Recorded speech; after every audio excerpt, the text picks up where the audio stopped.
안녕하세요. 김집사입니다. 오늘은 박찬욱 영화의 어쩔 수가 없다 스포 리뷰를 한번 할 건데요. 저는 박찬욱 영화를 원래 평소에 진짜 좋아해가지고 많이 보는 편인데, 뭐 사람들마다 느낀 관점이 다를 수도 있겠지만, 헤어질 결심 좋아하시는 분들 진짜 많잖아요. 근데 이게 제 기준인데, 박찬욱 진짜 찐팬으로서 헤어질 결심을 저는, 뭐 이동진 평론가도 헤어질 결심이 너무 재밌었다 그랬지만, 제 기준에 헤어질 결심이 진짜 재미가 없었거든요. 뭐라 그래야 되지? 솔직히 말해서 박찬욱이라는 감독의 영화가 그런 어떤 그 분위기나 느낌이 박해일 그 자체거든요. 그러니까 박해일이 뿜는 분위기가 박찬욱 영화 그 자체예요. 근데 그 헤어질 결심에서 탕웨이랑 박해일을 쓴 거가 너무 사기인 거예요. 처음에 와 탕웨이까지 나와? 탕웨이도 그 박찬욱 영화 특유의 느낌에 딱 뭔가 나올 법한 그 박찬욱 영화를 다 보면 그냥 여주를 뽑으라 그러면 탕웨이고 남주를 뽑으라 그러면 박해일인 느낌이거든요. 영화가 전반적인 느낌이. 근데 영화에 박찬욱과 탕웨이를 썼다? 이건 이제 정점으로 가는구나. 이제 끝판으로 쓰겠다 했는데 한편으론 좀 우려도 되는 게 반칙 같은 느낌이었거든요. 그래서 그냥 뭐 재밌겠다 해가지고 이제 봤는데 저는 너무너무 실망을 많이 했거든요. 왜냐면 박찬욱 영화에는 시그니처가 몇 개가 있어요. 일단 벽지랑 파랑색. 파란 색깔이 박찬욱 영화의 그 특유의 뭔가 컬러감 같은 게 있거든요. 근데 막 딱 대놓고 파랑은 또 아니고 파랑색인지 이 청록색, 초록인지 모르겠는 그 특유의 축축하면서도 습한 느낌의 그 컬러감 같은 게 딱 있어요. 근데 헤어질 결심에는 대놓고 그 대사가 나오는 거예요. 뭐라고 나오냐면 그 있잖아요. 그때 입었던 원피스 컬러 뭐죠? 그 초록색인지 파란색인지 모르겠는 그 옷 왜 있잖아요. 그 대사가 영화에 있는 거야. 난 거기서부터 그냥 보기가 싫은 거야. 아니 왜 이렇게 씨발 이걸 떠먹여주지? 박찬욱 영화가 원래 진짜 한국에서도 정말 극찬을 많이 받지만 호불호가 엄청 심한 영화거든요. 근데 마라탕으로 따지면 박찬욱 영화가 원래 현지 마라탕 맛이면 헤어질 결심이 너무 한국인들 입맛에 만든 마라탕 맛이었어. 박찬욱 맛이었어. 너무 그 박찬욱 특유의 맛을 그 물에다 탄 느낌인 거야. 그래 너무 떠먹여주는 거야. 대놓고 입에다가 박찬욱 영화는 은은하게 이 먹는 맛이 있어야 되는데 그거를 자 먹어보자 애기들아. 박찬욱 영화는 이런 거야. 한번 먹어봐. 내가 연하게 해줄게 한 느낌이었어. 헤어질 결심이 나한테는 너무 아메리카노였어. 에스프레소를 먹다가 그리고 박찬욱 영화의 특유의 그 합성 같은 느낌 같은 게 있어요. 진짜 합성하면서 이상하게 연출되는 게 있거든요. 예를 들어서 친절한 금자씨 보면은 막 최민식이 개로 변하는 장면 같은 게 있거든요. 이렇게 최민식을 이렇게 목에다가 개처럼 이렇게 한다든지 진짜 이상한 연출 같은 게 되게 박찬욱 영화에 되게 많이 나와요. 근데 헤어질 결심에서는 진짜 뇌가 뽑힐 듯한 연출이 일단 없었고, 너무 없어. 그냥 장면이 이렇게 휙 넘어가고, 확, 그 노래랑 되게 마법 같은 장면 같은 걸 특유에 넣는 그런 게 있는데, 그게 하나도 없었고, 그리고 대사가 일반 영화에서 보면은, 뭐 예를 들어서, 뭐 누구님 식사하셨어요? 저 밥 먹었죠. 일반 대화 톤의 영화들이 되게 많잖아요. 근데 박찬욱 영화에서만 나오는 그 되게 알 수 없는 말투가 있거든요. 뭐 예를 들어서 제가 그랬는데요. 이걸 이렇게 했을 거예요. 당신은 어떻게 생각해요? 진짜 이렇게 나 연기를 하고 있어라는 식의 연기를 보여주는 말투 같은 게 박찬욱 영화에만 나오는 그리고 대사에서 말도 안 되는 개쩌는 대사들이 있거든요. 뭐 예를 들어서 나의 인생을 망치러 온 구원자 수키 타마코 이런 대사가 있거든요. 근데 뭐 헤어질 결심에도 나오잖아. 뭐 미결로 끝나야 뭐 마음속에 남는다는 뭐 그런 게 막 많잖아. 명대사가 나오기는 하는데 그런 대사들조차도 너무 막 박찬욱 영화에는 이 대사가 있어야 되니까 만들어야지. 약간 뭔가 이런 느낌이었어. 박찬욱 영화에는 이런 대사가 나와야 돼 싶은 대사? 그게 너무 헤어질 결심이야. 그래서 보는 내내 좀 불편했는데 어쩔 수가 없다는 그냥 좀 어, 헤어질 결심 정도는 아닌데 오랜만에 박찬욱 맛을 좀 봤다 그래야 되나? 좀 그래도 100%는 아니지만 30% 정도 맛을 본 느낌이고요. 무조건 제 개인적인 기준이에요. 뭐라고 생각하는 사실 할 말 없고. 근데 영화가 전반적이게 시작이 되면 어떻게 되냐면요. 등장인물들을 보여주면서 설명을 드릴게요. 어, 처음에 이병헌, 손예진 이렇게가 부부예요. 가족이 나오거든요. 그래서 대충 사진을 보여주면은 이 집에는 누구누구 사냐면 그림판으로 좀 설명하면서 보여줄게요. 이병헌 그리고 와이프 손예진이 있고 그리고 아들이 남자 아들이 하나 있고요. 그리고 딸이 있어. 근데 얘네는 나이대가 대충 딸이 한 8, 9살 정도 돼 보이는 딸이고 아들이 중2 정도 돼 보이는 이제 아들이 있거든요. 근데 처음에 시작하면 되게 가족이 되게 단란하게 나와. 뭐 예를 들어서 집이 되게 일단 좋아. 1층 단독주택에 살고 있고 그리고 집에 막 그네 있고 아빠가 이병헌의 딸 그네 밀어주고 엄마가 집에서 요리하고 아들 뭐 공부하고 있고 손예진이 뭐 밥 먹자 하면 다 막 마당에 골든 리트리버 2마리 키우고 진짜 행복한 가정집처럼 이렇게 나와가지고 그런 뭔가 광고 CF 있죠. 그런 데에서 나올 법한 행복한 가정집처럼 이제 연출이 되거든요. 그러면서 이제 행복하게 살고 있는데 여기에 이제 이병헌이 이 집 옆에 엄청 큰 마당 있는 집 옆에 비닐하우스는 아닌데 그 식물만 키우려는 식물원 같은 되게 작은 집이 하나가 더 있어. 얘가 만든 거야. 유리로 되어 있는 이런 집이 있는데 거기 안에서 이병헌의 취미가 분재를 만드는 거예요. 분재 뭔지 알아요? 그 꽃 이렇게 키우는 거? 분재? 이렇게 여기거든요. 이렇게 분재처럼 이렇게 큰 식물만 키우는 식물원 같은 데가 있어요. 여기서 이병헌은 이제 분재 같은 거를 키우고 그리고 딸은 첼로를 치는데 얘가 약간 장애야. 자폐기가 좀 있고 첼로를 치고 있고 근데 또 이제 집 안에는 뭐가 있냐면 엄청 큰 마당집인데 할아버지의 훈장 같은 게 있어요. 할아버지가 뭐 월남전에 참전했던 용사여가지고 사람을 뭐 몇 명 죽이고 되게 용감한 용사였다 막 하면서 총 걸려 있고 권총 같은 거 걸려 있고 막 마패 같은 거 막 그러니까 훈장 같은 거 걸려 있고 그런 거 있죠. 그렇게 되어 있어. 그런 이제 집에서 살고 있는데 어느 날 이제 보니까 얘가 이 이병헌이 제지 회사를 다녀요. 제지 회사가 뭐냐면 그 종이 만드는 회사 알아요? 그러니까 뭐 종이가 종류가 진짜 많아. 나도 이 영화보다 알았는데 뭐 A4 용지 만드는 종이는 너무 흔하겠지만 뭐 영수증, 로또지 뭐 이거별로 그 종이의 배합을 만드는 게 되게 황금 밸런스래. 그래서 명암도 있고 엄청 재지가 많지만 뭘로 어디에다 쓰냐에 따라서 이 배합 방법에 따라서 이 만들 때에 그게 기술자래. 그래서 그 배합 같은 게 되게 기술처럼 여겨지고 누구만의 알고 있는 기술이고 좀 약간 장인 정신 같은 게 있는 그런 직업인가 봐. 제지 회사에 공장 엄청 큰 공장에 재직 중인데 성경책 그런 것처럼 저런 게 되게 어렵다 그러잖아. 그런 것처럼 이제 그런 것들을 만드는 회사인데 이병헌이 어느 날 실직당해. 그 잘려 회사에서. 근데 이병헌도 존나 베테랑이었어. 한 25년 정도 다닌 이 회사의 베테랑이었는데 잘리게 된 거야. 실직이 된 거야. 그래가지고 너무 힘들어해.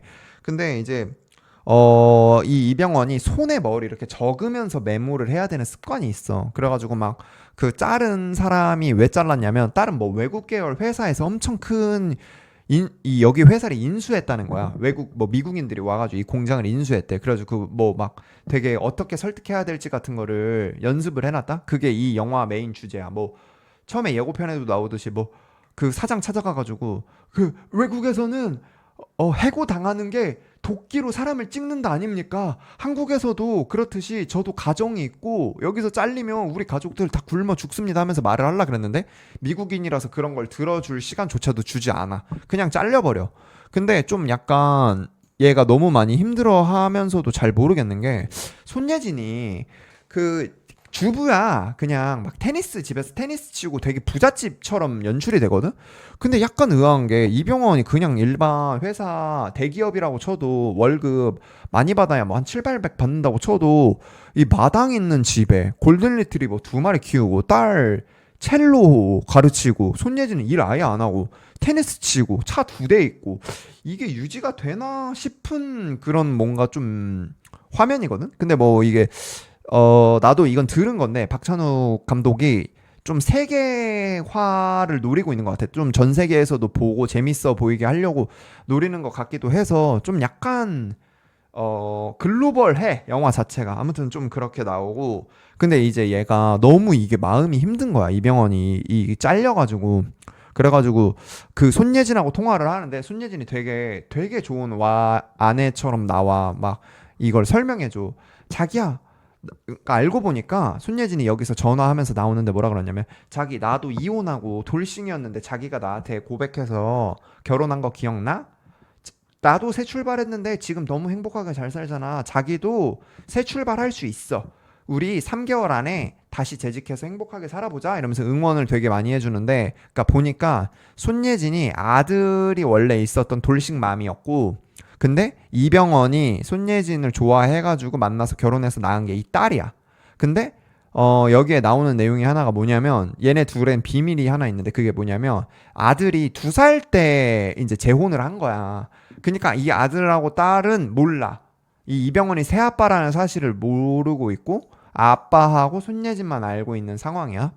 근데 이제 얘가 취업이 너무 안 되고, 집에는 뭐 이제 애 여기 첼로 비싸다 그랬잖아. 그것도 해야 되고, 생활비도 해야 되고, 뭐 또 하고 해야 돼서 취업을 하려고 되게 노력을 많이 하거든. 막 면접도 보러 다니고 막 하는데 잘 안 돼. 말도 더듬고, 얘가 긴장하면 막 발도 너무 많이 떨고, 막 약간 이병헌이 이런 거야. 되게 좀 어수룩해, 살짝 어수룩해.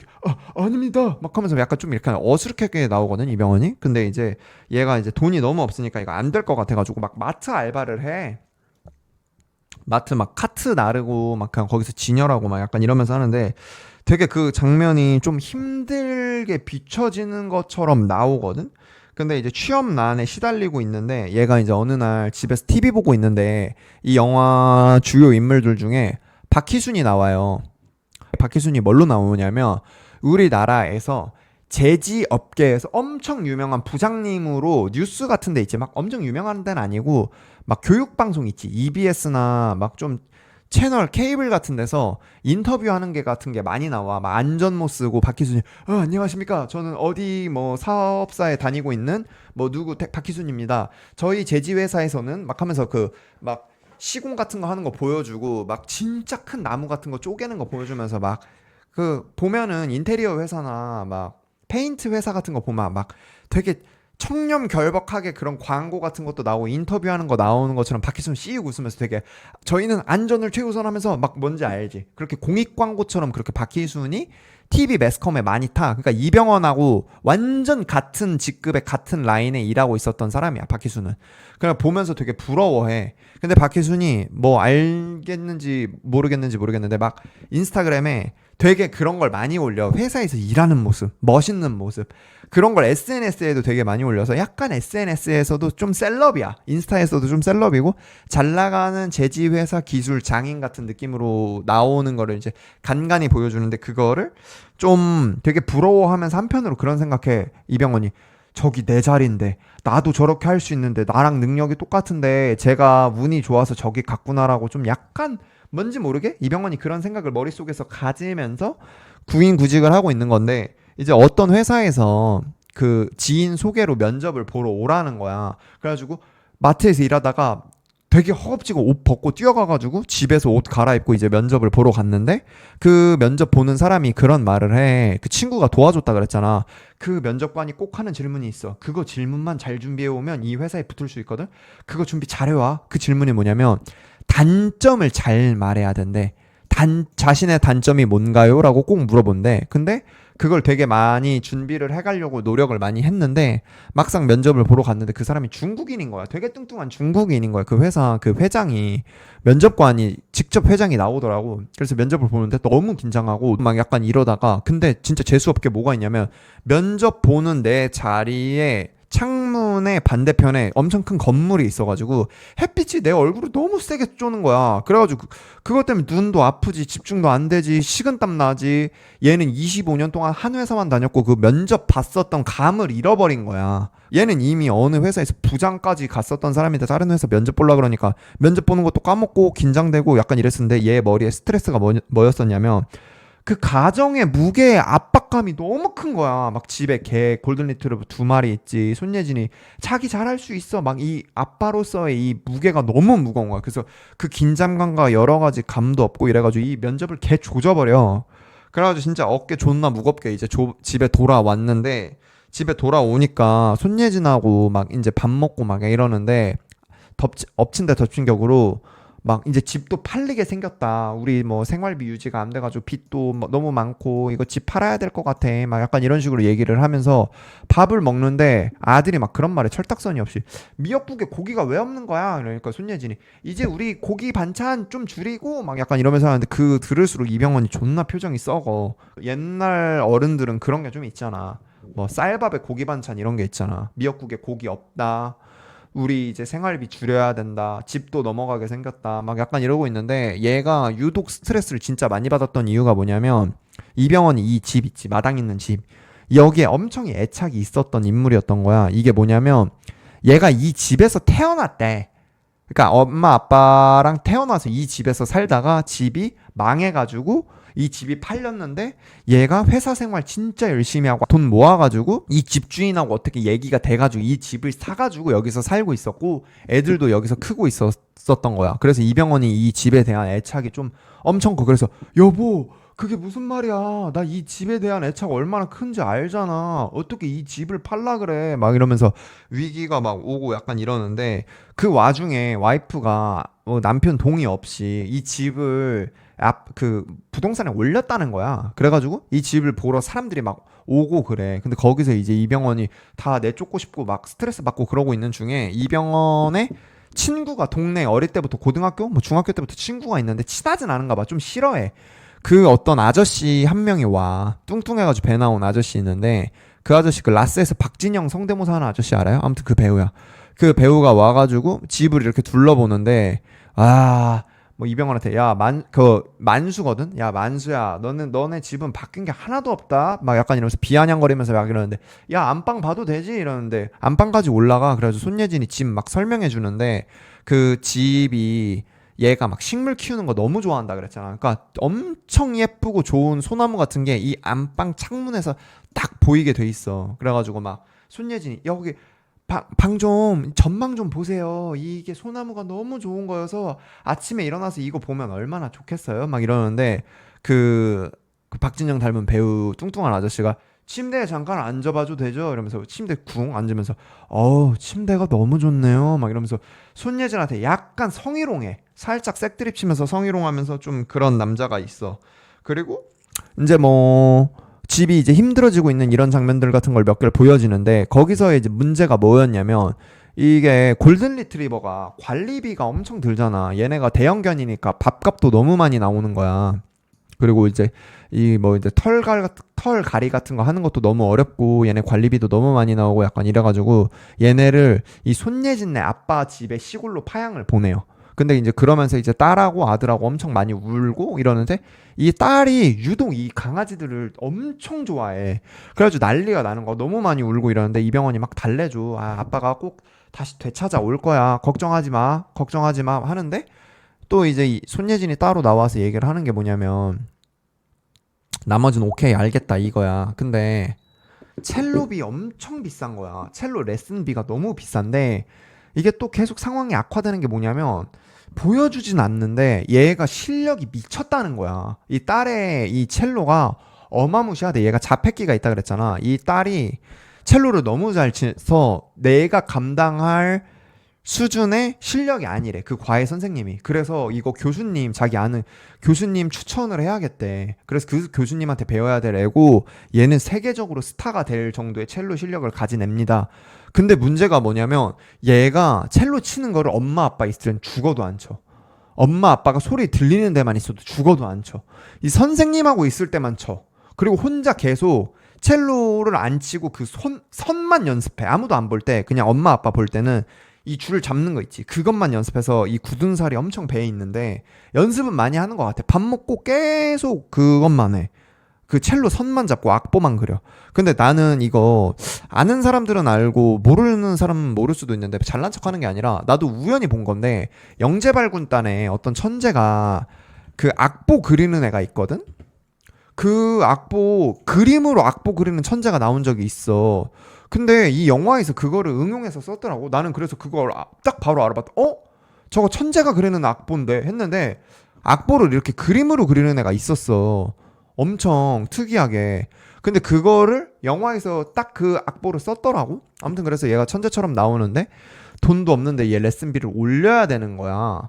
그래가지고 아 이거 어떡하냐 막 약간 이러면서 그 난처해 하고 있는데 뭐 어떡해 올려야지. 그 되게 얘가 천재라는데 그러니까 부모님 마음이 그런가 봐. 그래가지고 얘 되게 비싼 뭐 한 5배 비싼 그 교수님 개인 레슨소에 보내고 손예진이 어쩔 수 없이 재직을 하게 돼. 근데 그 재직을 어떻게 하게 되냐면 얘가 그 테니스 친다 그랬잖아. 그 테니스 치는 데에 친해진 사람이 있는데 걔가 우연히 치과 의사인 거야. 유연석. 유연석이 그 치과 의사인데 마침 손예진이 그 치의생사 자격증이 있었던 거야. 그래서 여기에 딸 뭐 첼로비도 그렇고 생활비 보탈 겸해서 이제 재직을 하게 되고요. 어느 날 그 박희순이 또 TV에 나오는 걸 보게 된 거야. 근데 거기서 갑자기 이병헌이 이상한 생각을 하나 하게 돼. 이상한 생각을 하나 하게 되는데 그게 뭐냐면 뭔가 박희순이 죽으면 자기가 취업이 될 것 같다는 생각이 드는 거야. 문득. 그냥 그래서 박희순이 죽으면 내가 저 자리에 이력서 넣으면 되는 거 아니야? 이 생각이 드는 거야. 그래서 그냥 아무것도 없이 박희순을 그냥 미행하게 돼. 그러면서 미행을 하면서 막 박희순이 전화 받고 있었는데 그 위에 올라가서 화분 떨어뜨릴까 말까 막 고민하고 대가리에다 찍어버릴까? 막 약간 이런 생각을 하다가 어느 순간 또 그 생각이 드는 거야. 아니 근데 박희순이 죽는다고 내가 취업이 되지 않을 것 같은 거야. 왜냐면 박희순이 죽으면 이제 그 잡코리아 같은 큰 이제 회사에서 이 튀어 났으니까 사람 구합니다 하면은 이력서를 존나 많이 넣을 거 아니야. 막 100개에서 200개 뭐 정도 막 이렇게 넣고 막 약간 이럴 거 아니야. 그러니까 아, 경쟁자들은 몇 명일까? 내가 이 사람들 어떻게 다 이기고 저 자리에 앉지? 나 저 자리에 너무 앉고 싶은데 막 약간 이런 생각을 하게 되거든. 근데 갑자기 생각하다 보니까 얘가 갑자기 이게 뇌가 이상해진 건지 뭔지 모르겠는데 어느 생각이 드냐면 그러면 경쟁자가 누군지 파악을 하고 싶은 거야. 갑자기 이 박희순이 죽으면 이 경쟁자들 나랑 이력서 쓸 사람들이 누구 있을까? 그걸 파악하고 싶은 거야. 그래서 얘가 어떻게 하냐면 유령 회사를 차려버려. 그래서 유령 회사로 그 잡코리아 알바몬 같은 데다가 그 이력서 공고를 올려버리는 거야. 여기 우리 연봉 개세게 조건 좋게 제지 회사에 이걸 그 지금 외국 계열 회사였고 한국에 이번에 오게 됐습니다. 그래가지고 제지 이 기술이 있는 사람들은 그리고 부장급을 구합니다. 좀 자세하게 이제 그걸 올려 구인 공고를 올려 자기랑 최대한 비슷하고 박희순하고 최대한 비슷하고 진짜 급 엄청 그 기술자들을 모집한다라는 식으로 월급 되게 높게 해서 그 모집 공고를 올려버려. 그니까 이제 이력서가 막 오는 거야. 근데 이병헌이 왜 그러는지 모르겠는데 이제 이거에 꽂혀버린 거야. 이제 돌았어. 여기에 무조건 거기 일하고 싶다는 생각이 돌아가지고 그 이력서를 쫙 인수해. 그래가지고 다 관리하면서 그 티어를 다 나눠. 자기보다 밑에인 사람을 다 잘라. 그 이력에서 나보다 면접에서 보면 나보다 그 스펙 안 될 것 같은 새끼들을 다 잘라. 그러고 경력 안 될 것 같은 사람 내가 이 재지가 되게 특수 기술이라 그랬잖아. 그래가지고 자기보다 안 될 것 같은 사람 추리고 하다가 마지막 한 10명 남아. 근데 이 10명 중에서도 자기가 포함돼 있어. 자기까지 포함해서 진짜 경쟁을 붙여보고 싶은 거야. 자기의 위치가 어딘지. 근데 아무리 거르고 해도 자기가 3등인 거야. 내 위에 2명이 더 있는 거야. 1, 2등이 있는 거야. 그래서 어떻게 하자 하다가 이 1, 2등이 나한테 그걸 넣은 거잖아. 이력서를 넣은 거잖아. 그러니까 집 위치, 전화번호, 이 사람이 어떤 사람인지가 다 개인 정보가 다 있는 거야. 그래가지고 먼저 이 2등 새끼를 그걸 해봐. 그 뭐라 그래야 되지? 미행을 해. 찾아가봐. 어떻게 살고 있나? 가봐. 근데 그 배우가 바로 이성민이야. 이 배우야. 이성민이 이제 그 2등 하고 있는 구본모 역할로 나와. 이 사람으로 나와. 근데 이 사람 집에를 찾아가. 그래서 보는데 이 사람은 이미 실직 상태니까 이력서를 넣은 거였겠지. 뭐 다른 거 알바를 하고 있었어도 되고 다른 뭐 작은 기업을 다니고 있었을 수도 있는데 보니까 알코올 중독자인 거야. 그냥 집에서 맨날 술만 존나 퍼마시면서 그냥 TV 보고 아무것도 안 하고 술만 먹고 그냥 이제 나부랑이처럼 그냥 미친 사람 세상 망가진 것처럼 살고 있는 거야. 근데 이 이성민한테는 아내가 있는데 아내가 누구냐면 이 배우 알아요? 엄애란 배우? 이 아줌마 있지. 더글로리 그 도와주는 가사 도우미 역할 알지? 이 아줌마가 와이프야. 근데 이 와이프는 은근히 계속 약간 응원을 해.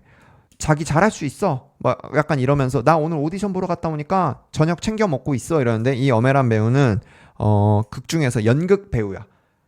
연기를 하고 있는 배우인데 그 오디션을 십몇 년째 보고 있는데 한 번도 붙은 적이 없는 거야. 그래서 나 오늘도 오디션 보러 갔다가 뭐 하니까 뭐 아무튼 밥 챙겨 먹고 그러고 있어 하면서 나가. 근데 현재 그런 상황이었고 얘가 조금 이제 그 얘네 이성민네 집을 이제 지켜보고 있었어. 멀리서 존나 변태같이 망원경으로 얘네 집을 맨날 관찰하거든. 창문 안이랑.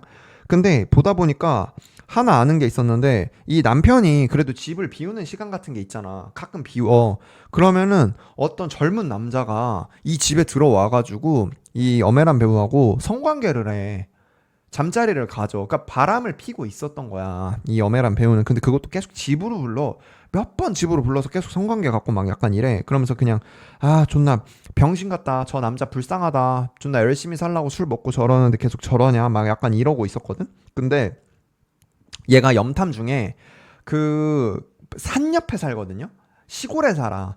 근데 이 이성민 옆에 있는 엄애란 배우가 둘이 있을 때는 또 남편한테 잘해. 근데 이 둘이서 소풍을 가거든? 근데 소풍을 가면서 그거를 또 이병헌이 멀리서 지켜보고 있는데 지켜보고 있다가 뱀한테 물려 이병헌이. 그래서 어메란이 와가지고 그 뱀 피를 다 빨아주거든요. 아무튼 뭐 그런 에피소드가 있고 뭐 그러면서 이제 넘어가는데 이제 이 이성민 집을 조금 더 관찰하고 싶은데 문제가 하나 있는 거야. 어떻게 죽일지를 모르겠는 거야 이성민을. 그러다가 생각난 게 뭐였냐면 처음에 이 집에 그거 기억나? 그 할아버지가 국가유공자여가지고 그 권총 하나 있었다 그랬잖아. 나 몰랐는데 그게 실탄 총이 들어있는 총인 거야.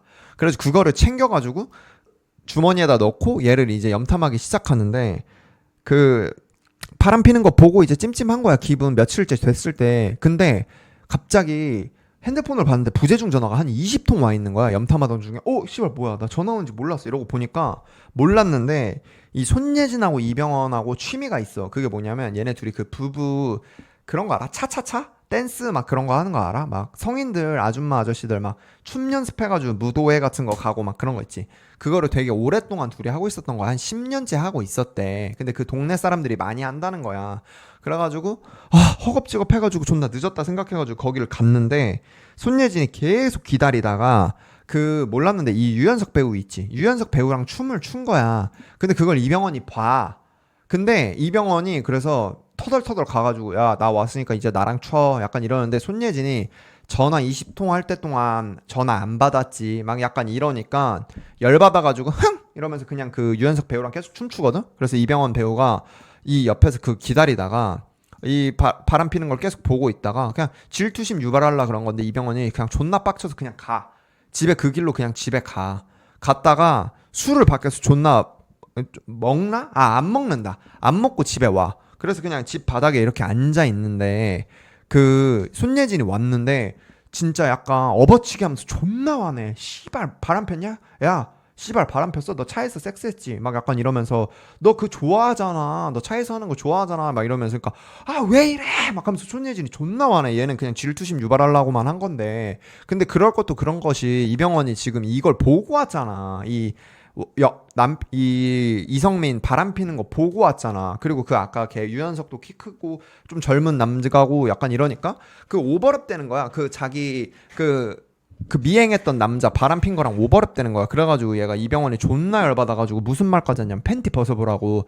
팬티 벗어가지고 냄새 맡으면 자기 알 수 있다. 그러니까 그걸 진짜 몸싸움하면서 손예진이 울어. 씨발 나 존나 의심한다고 짜증난다고 약간 이러면서 팬티 집어가지고 던져. 그러면서 이병헌이 이제 냄새 맡는데 아무 냄새 안 나. 약간 이래가지고 좀 미안해하는 식으로 이렇게 하니까 손예진이 야 너무 이상하게 행동하니까 급발진해서 행동하니까 그런 남편이 아니었는데 야 너 술 먹었냐? 이래. 그래서 그러니까 아니 나 술 안 먹었는데 하니까 손예진이 가서 막 술 냄새 맡아. 너 술 나랑 절대 안 마시기로 한 거 알지? 너 술 먹지 마. 너 안 먹기로 한 거 약속한 거 알지? 막 이러면서 되게 예민하게 나오거든. 근데 그러면서 그래 너 술 마시면 개 되잖아. 약간 이렇게 나오는데 이게 약간 복선 같은 거야. 얘 이병헌 술 마시면 약간 헷가닥 하나 봐. 그게 복선처럼 나와. 그래가지고 막 그러면서 이제 넘어가고 이병헌은 이제 얘 죽이기로 아예 결심을 해. 이성민을 죽이기로. 그래가지고 집에서 지켜보고 있다가 어떻게 되냐면 아무튼 이성민이 집에 혼자 있을 때 틈을 타서 들어가.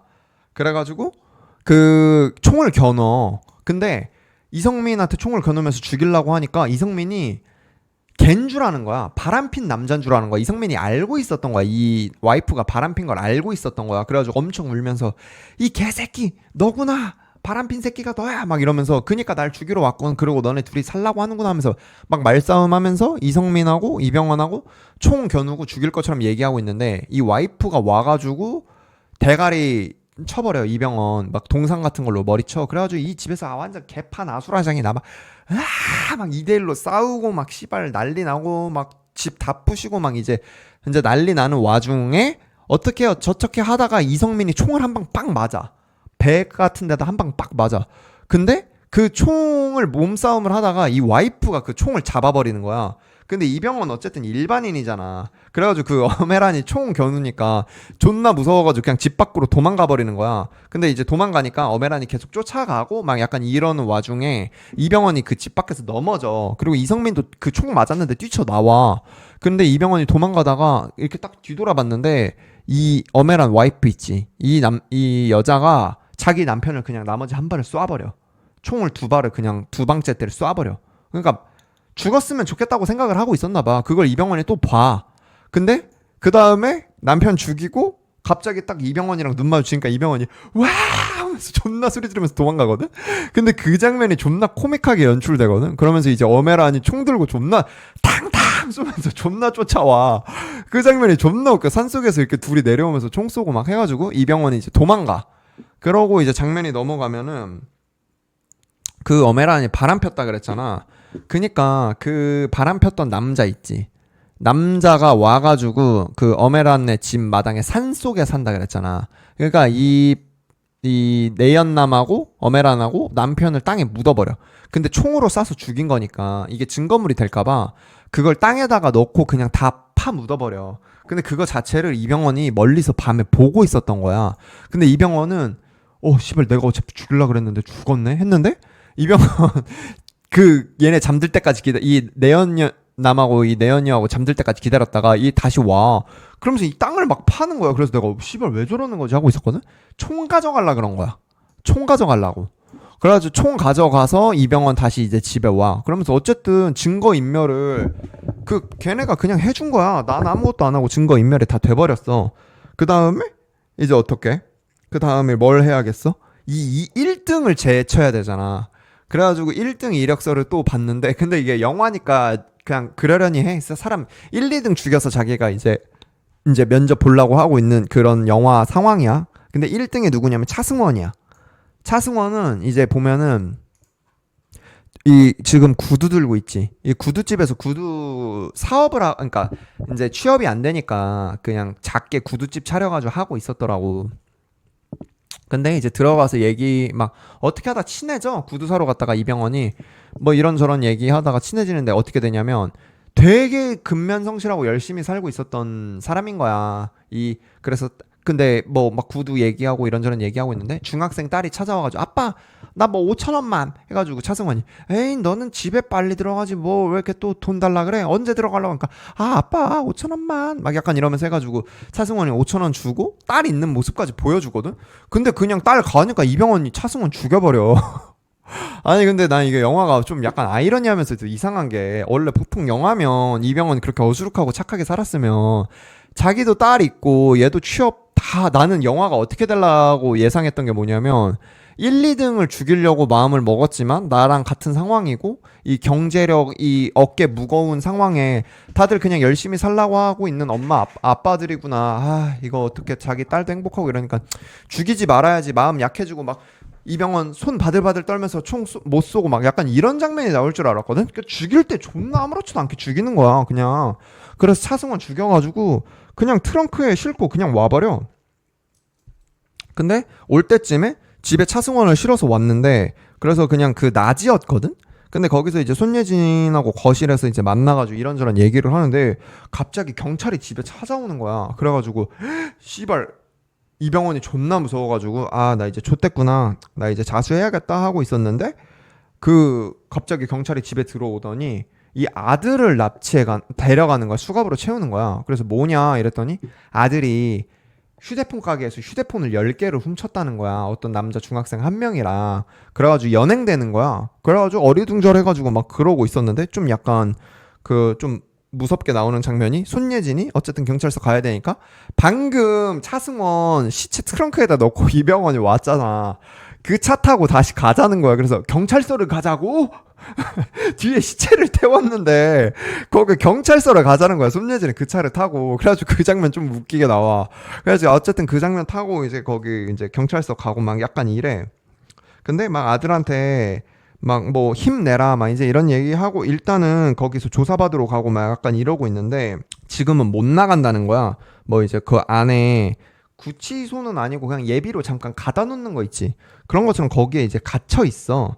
근데 그거가 알고 보니까 그 핸드폰 가게 있지. 거기가 어디였냐면 그거 기억나요? 내가 맨 처음에 그 집에 찾아온 부자 친구 있었다 그랬잖아. 그 손예진 약간 성희롱한 뚱뚱한 아저씨 있다 그랬잖아. 그 사람네 가게였던 거야. 그 사람네 가게에 이 우리 아들이 가서 핸드폰을 훔친 거였던 거야. 근데 그 가게에 아들이 또 있어. 걔랑 또 이병헌 아들이랑 또 친구야. 그러니까 둘이 작당 모의 해가지고 여기 이제 훔친 건데 왜 우리 아들만 갖고 그러냐 막 하면서 이제 막 이병헌이 가가지고 그냥 애들끼리 그런 거니까 합의 봐줘라. 너네 가게고. 그러니까 이 주인만 합의를 봐주면 이제 이 아들은 풀려나는 상황인데 손예진이 갑자기 그러는 거야. 자기 아들을 살리려고 갑자기 그게 생각나는 거야. 이 새끼 나 성희롱 했었잖아. 그래가지고 화장실 가가지고 브라를 빼. 그러니까 노브라로 가. 그러니까 티를 입고 노브라로 이 남자를 찾아가. 그래서 좀 설득하면 미인계 쓰면 좀 될까 해가지고 가서 얘기하고 있는데 이병헌이 와. 그래가지고 이제 3자 대면이 되니까 갑자기 손예진이 가슴을 가리더라고.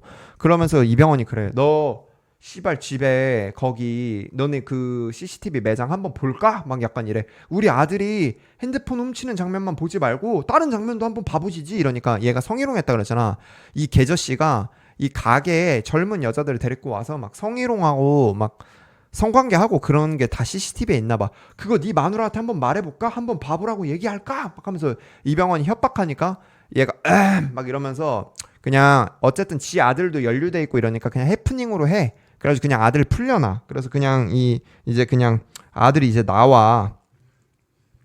그래가지고 이제 풀려나는데 그때쯤에 이병헌이 그 차에 시체 있는 게 생각이 나는 거야. 그래가지고 어떻게 할까 하다가 내가 얘네 집 그거라 그랬지. 엄청 큰 마당 있는 집이라 그랬지.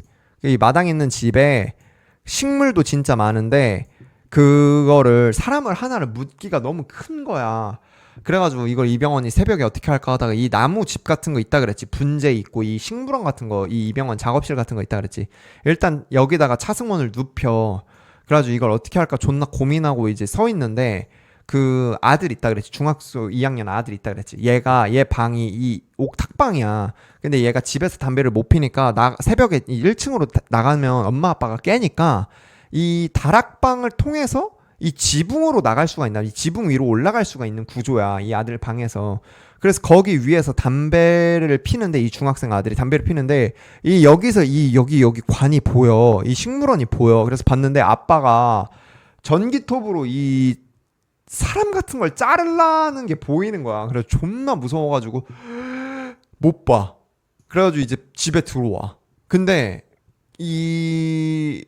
이병헌도 전기톱으로 자르려다 비위가 너무 약하고 무서우니까 이걸 못해. 그래가지고 어떻게 하냐면 철사 같은 걸로 꽁꽁 묶어가지고 이 사람을 이렇게 동그랗게 말아버려. 차승원을 그 약간 요가하는 자세 같은 걸로 진짜 세게 이렇게 철사 같은 걸로 묶어버려. 공처럼 말아버려. 못 자르겠어가지고. 근데 이 아들은 그걸 잘랐다고 생각을 하고 본 거야. 근데 그거를 엄마한테 말을 해. 엄마한테 이르더라고. 얘는 아빠가 시체 죽여가지고 땅에 묻는 거 봤어. 그래가지고 얘가 그 어쨌든 땅에 묻어버려. 그 자기네 집 마당에다 차승원을 묻어. 근데 그거를 아들이 엄마한테 손예진한테 말해. 그래가지고 손예진이 그거를 파봐. 또 이병헌 없을 때. 근데 뭔가 그러니까 비닐에 싸져 있어가지고 사람 같진 않은데 뭐가 있는 거를 그냥 확인은 해. 그래서 그냥 손예진도 이 사실을 알고 있는 상태에서 경찰이 갑자기 집에 찾아오는 거야. 그냥 낮에.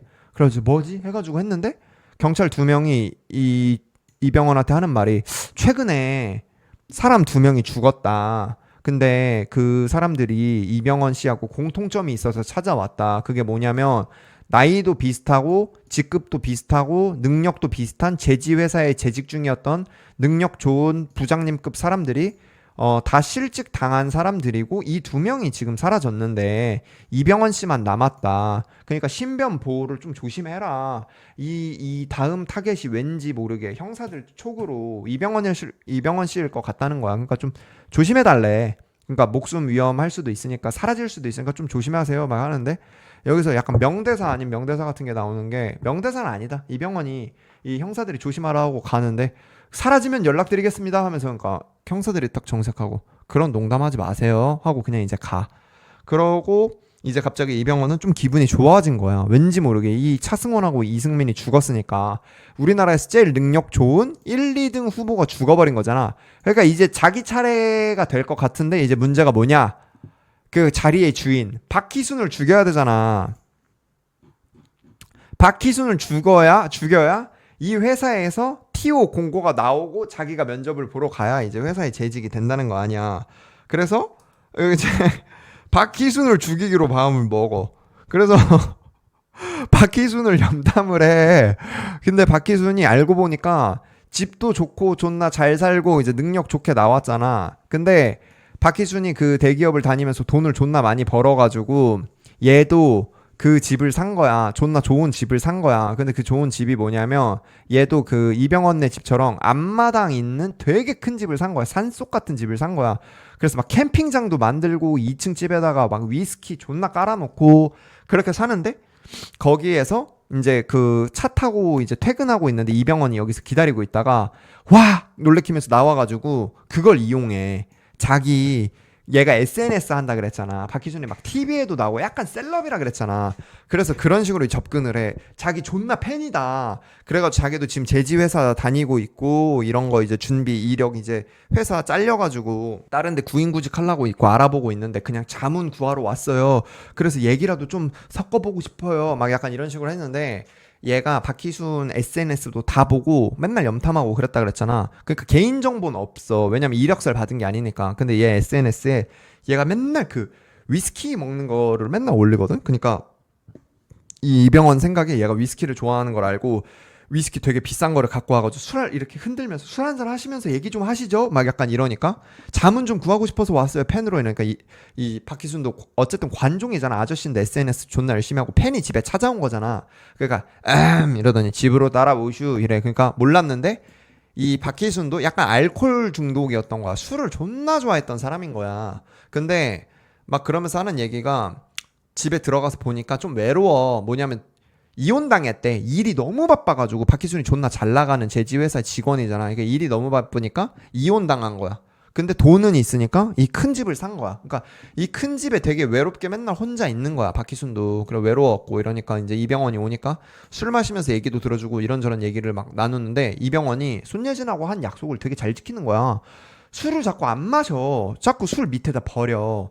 근데 계속 버리다가 얘가 박희준이 존나 취해가지고 기분이 존나 계속 칭찬해주니까 이병헌이 아 멀리서부터 지켜보고 있었습니다 팬입니다 막 하면서 하니까 술 맛도 좋고 막 약간 이러면서 갑자기 짠을 계속 했는데 이상하게 얘가 술을 안 먹고 안 취하는 것 같은 거야. 근데 그거 알아요? 술 먹는 사람들은 아는데 같이 취하고 얘기하고 해야 이 술 맛이 살아나고 하는데 이병헌이 너무 멀쩡하니까 짜증이 나는 거야. 그러다가 갑자기 폭탄주를 500잔에다가 쫙 맥주 따라. 그 다음에 그 위스키를 쫙 들이부어. 그러더니 이병헌한테 짠해 하고 했는데 갑자기 박희순이 안 마셔.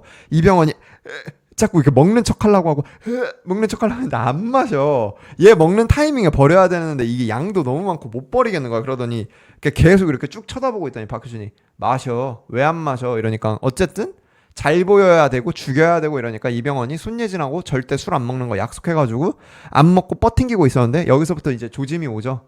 복선 깔았잖아. 술 마시면 개 된다고. 갑자기 술을 쫙 마셔. 둘이 존나 세게 짠하더니 쫙 마셔. 그러더니 갑자기 박희순이 침을 질질 흘리면서 으면서 막 머리를 부여잡고 머리를 존나 아파해. 그래가지고 나는 이병헌이 술을 계속 버리고 안 먹길래 나는 이 새끼가 술에다가 약 타서 박희순 죽이려는 건 줄 알았거든. 근데 갑자기 박희순이 침 존나 질질 흘리고 바닥에 쓰러지고 머리 부여잡더니 너무 차가워. 그 장면이 존나 웃겨. 존나 차가운 거 쫙 마시면 머리 아픈 거 있지. 그거였던 거야. 그러더니 갑자기 딱 이렇게 이병헌을 쳐다보니까 이병헌도 술을 존나 좋아하는데 여태까지 참고 있었던 사람인 거야. 갑자기 술 쫙 마셨더니 하더니 눈깔이 변했어. 이병헌이 내가 생각했을 때 우리나라에서 연기 제일 잘한다고 생각하거든. 내 송강호, 뭐 황정민, 뭐 최민식 존나 많지만 내 기준에 우리나라에서 연기 제일 잘하는 사람이 이병헌이라고 생각 들거든. 이 술을 딱 마시고 나니까 눈이 진짜 딴 사람 같아. 이병헌이 연기를 얼마나 잘하냐면 광해에서 1인 2역 하잖아. 그 존나 동네에서 광대 그지 같고 세상에서 제일 가벼운 사람일 때랑 진짜 왕역할 할 때랑 1인 2역인데 진짜 다른 사람 같이 보이는 거 알아요? 광해 보신 분 아시는데 여기서도 술 마시니까 얼굴이 갑자기 딴 사람처럼 바뀌어. 근데 진짜 개쩌는 게 뭐냐면 한 잔 쫙 먹더니 위스키 남은 거 있지. 그거를 병째로 벌컥 하면서 그 독한 위스키를 갑자기 쫙 다 마셔. 그러더니 씨발 갑자기 이래. 근데 내가 이거 처음에 설정을 하나 말 안 한 게 있었는데 뭐냐면 영화 시작부터 여기 오는 데까지 이병헌이 스트레스만 받으면 이빨을 계속 아파해. 이 이빨이 썩어가지고 흔들리는 게 계속 있어. 그게 되게 스트레스처럼 중간에 이빨 계속 아파하는 장면을 계속 보여주거든. 근데 얘 눈깔 변했잖아. 술 개취했고 갑자기 위스키 쫙 마셨잖아. 그러더니 얘네 집이 어쨌든 제지회사고 어쨌든 공사 현장 같은 데서 일하는 애들이잖아. 갑자기 두리번 하더니 공구함을 열더니 벤치를 딱 꺼내. 그러더니 이빨로 하더니 팍 빼면서 피가 팍 나오거든. 근데 그러더니 씩 웃으면서 피를 쫙 빨아서 마시고 위스키를 입에 넣어가지고 하더니 왕 마셔. 그러더니 에이 개씨발 존나 시원하네 딱 이래. 근데 그 장면이 이상하게 되게 귀괴하면서 되게 시원해. 뭔가 얘가 처음부터 끝까지 막 약간 이랬던 거를 그 알코올로 헹궈서 벤치로 확 빼버려. 그러면서 이빨 그 던진 거 탁 던지고 이러면서 박희순이 박수 치면서 취해가지고 씨발 존나 상남자네 씨발 하면서 박희순이 이병헌을 너무 마음에 들어하는 거야. 그러더니 야 나와 이러더니 둘이 나가. 이 집에 위스키 존나 많다 그랬잖아. 술 갖고 나가. 그러더니 캠프파이어로 확 해. 그러더니 박희순이 갑자기 존나 울어. 그러더니 이병헌이 왜 울어?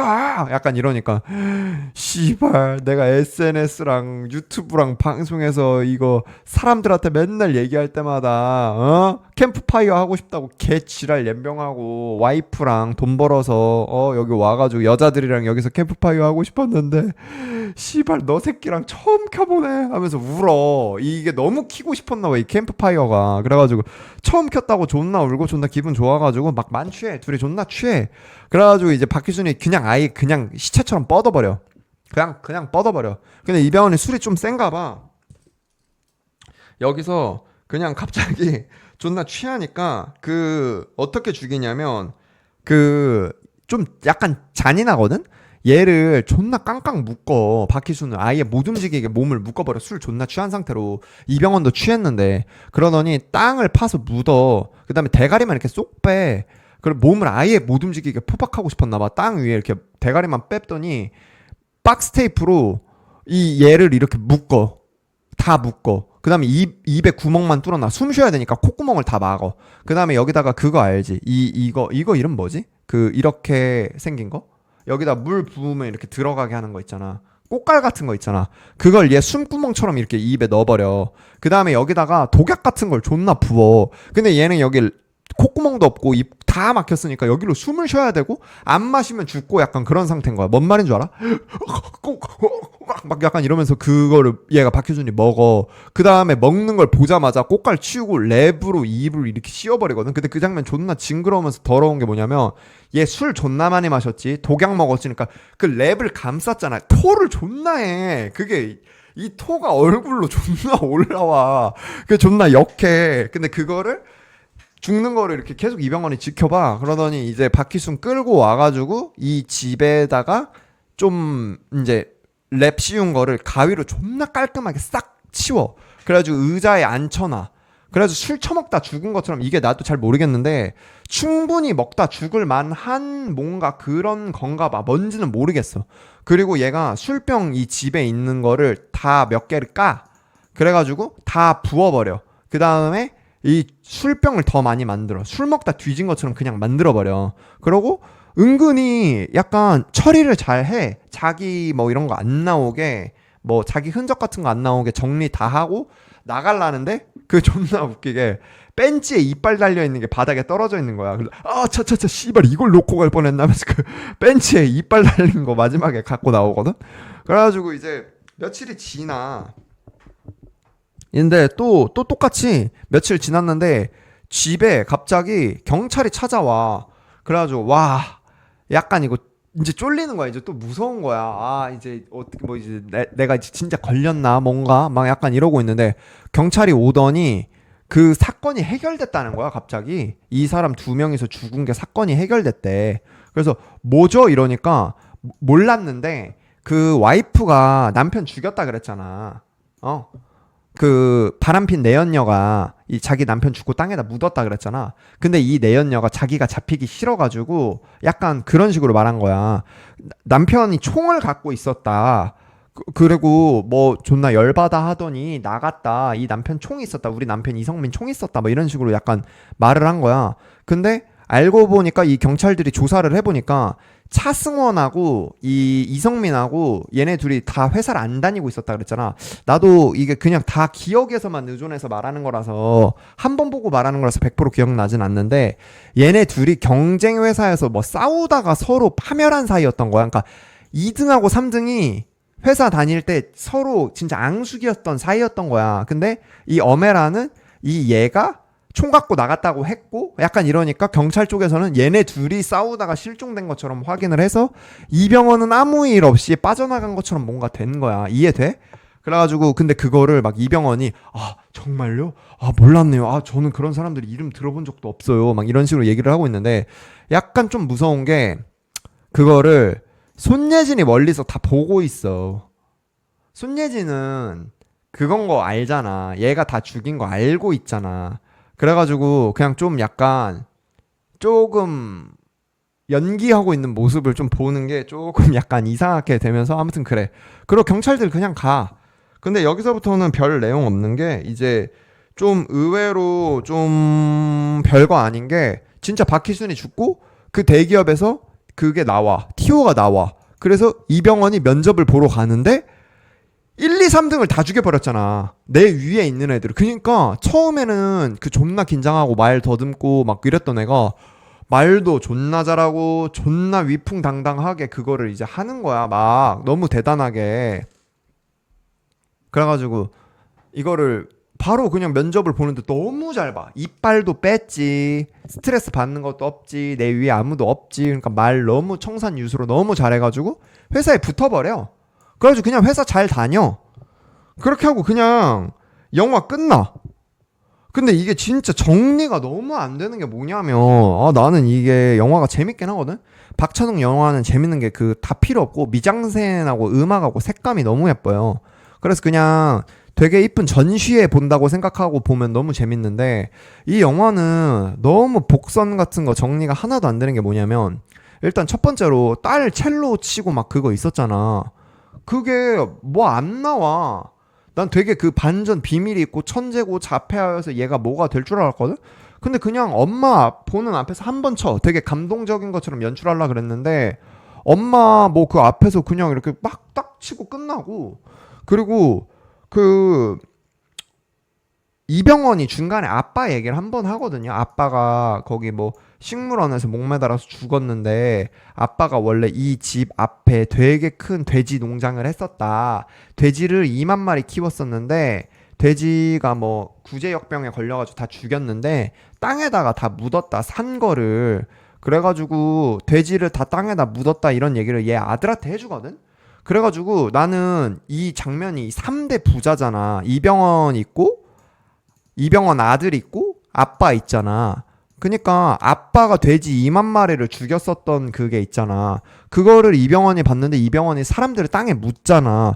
난 그래서 이게 3대에서 내려오는 뭔가 비밀이 있거나 내력이거나 이 아빠가 돼지 묻을 때에 얘 트라우마나 정신적으로 병이 생겼거나 그래서 폭력적인 거나 사람 죽는 거에 대한 이 죄책감이 없다든지 이 생명에 대한 이게 없는 거라든지 그리고 이 장면을 아들이 아빠를 목격했고 이 아들하고의 뭔가 이 목격했으면 뭐가 나오고 뭐 약간 이런 게 얽히고 설켜서 되게 엄청난 사건이 있을 줄 알았거든. 그리고 막 약간 이래.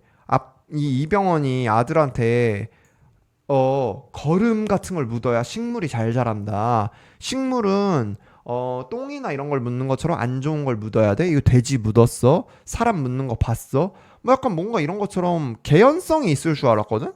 개연성이 아예 좆도 아무것도 없고, 그리고 식물을 키우잖아. 분재 키우고 뭐 하잖아. 그럼 나는 이 식물로 뭐를 해가지고 이 영화에 일어나는 뭔가를 끌고 가고 약간 이럴 줄 알았거든.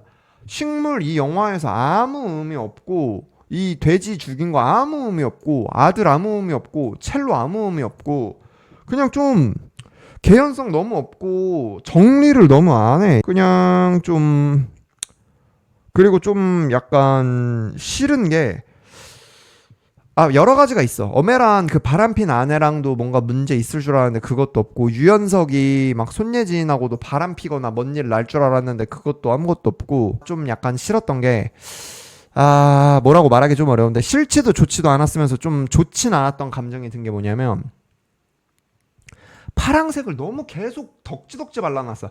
야, 나 박찬욱 시그니처 컬러 뭐야?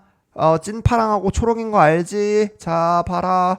애들 옷 다 파랑색, 배경 다 파랑색, 식물원 초록색, 파랑색 마이에다 초록색 목티, 초록색 티, 파랑색 청자켓, 다 파랑색, 초록색. 아주, 이게 무슨 느낌이냐면, 너무 친절하고 너무 많이 보여주고,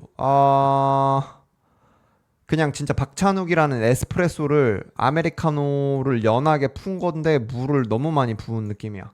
그래서 맛이 좀 밍밍해. 그리고 막 그냥 좀, 근데 그나마 오랜만에 박찬욱식의 뭔가 느낌을 본 것 같아서 그나마 그냥 좀 볼만했지. 근데 그냥 재밌어. 막 엄청 추천하진 않는데 볼만해요. 아무튼 영화는 뭐 그렇게 끝납니다. 그게 끝이야. 땡이야. 뭐가 있지는 않아.